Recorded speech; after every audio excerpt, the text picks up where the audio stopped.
సరే దాని మీద కూడా కొన్ని విమర్శలు వచ్చినాయి, అడగనే కూడా ఇచ్చినాం అందుకని అయిందని కొందరు రకరకాలుగా మాట్లాడతారు. అసలు ఏది మాట్లాడినా ఒకటి ఏంటంటే, ఒక అర్థం లేని, కారణం లేని, ఒక లాజిక్ లేని ఒక వాదన తీసుకొచ్చారు. ఒక కుట్రపూరితంగానే వాదన తెచ్చారు. అది కొద్ది రోజుల ముందే స్టార్ట్ అయింది. అది నేను దాన్ని గమనించి దానికి ఎట్లా అడ్డుకట్ట వేయాలి, వచ్చే ఆ పనికి మళ్ళీ చర్చను ఎట్లా ఆపాలని నేను చాలా నిర్ణయాలు తీసుకున్నా, చాలా కార్యక్రమాలు చేసిన. నేను చేసిన ప్రతి కార్యక్రమం వెనకాల ఒక కారణం ఉంది. అభ్యర్థుల మీద విమర్శ లేదు, మన వాళ్ళు చేసిన పెద్ద తప్పులేమి లేవు. ఓ పసలేనివి, అర్థం లేని ఆరోపణలు 10 ఏళ్ళ నుంచి వెళ్ళి వాగిన తప్ప కొత్తగా వాగింది ఏం లేదు. వాళ్ళు వీళ్ళు ఈ చెత్తగాళ్ళు, ఈ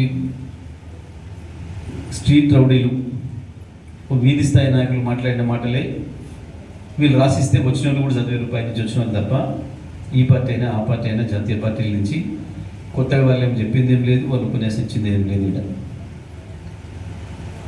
కానీ ఏమి అవకాశం లేక మాట్లాడడానికి, విమర్శ చేయడానికి కేసీఆర్ పైన, మన పైన ఊరికి ఒక పసలేని వాదన తెచ్చాను. ఏంది, ఆ 2 సార్లు ఇచ్చినాం కదా, ఈసారి కొత్తలకి ఇద్దామేంది, దానికి లాజిక్ లేదు. నేను మాట్లాడినా మన దగ్గర చాలా సందర్భాల్లో ఎటువంటి వాదన తీస్తున్నారు, దానికి పస లేదు, దానికి అర్థం లేదు.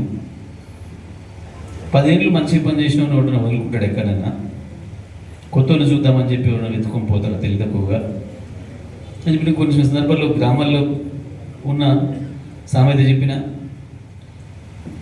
ఇక్కడ ఉండేటోళ్ళకు శానగా చెప్పాల్సింది కూడా చెప్పిన. సరే కొంత మన దగ్గర ఆలోచన చేసిండ్రు, నేను చెప్పింది కూడా విన్నారు.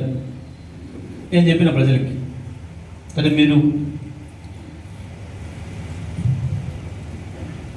10 ఏళ్ళు మంచి డ్రైవర్లు పెట్టుకున్నారు, మీ కారో, ఆటోనో, లారో, ట్రాక్టరో తోలుతున్నాడు. 10 ఏళ్ళు మంచిగా చేసి నమ్మకంగా చేసిన వాడిని ఇది పక్కన పెట్టేవాళ్ళు కొత్త చూద్దామని తెచ్చుకుంటారు. ఎక్కడన్నా తెచ్చుకోరు కదా, అట్లా మంచి వదులుకోరు కదా. నన్ను కూడా మంచి డ్రైవర్ని అంటే మళ్ళీ పెట్టుకోండి అని చెప్పి నేను అడిగింది. అది పోయింది జనంలోకి బాగా. నిజమే కదా,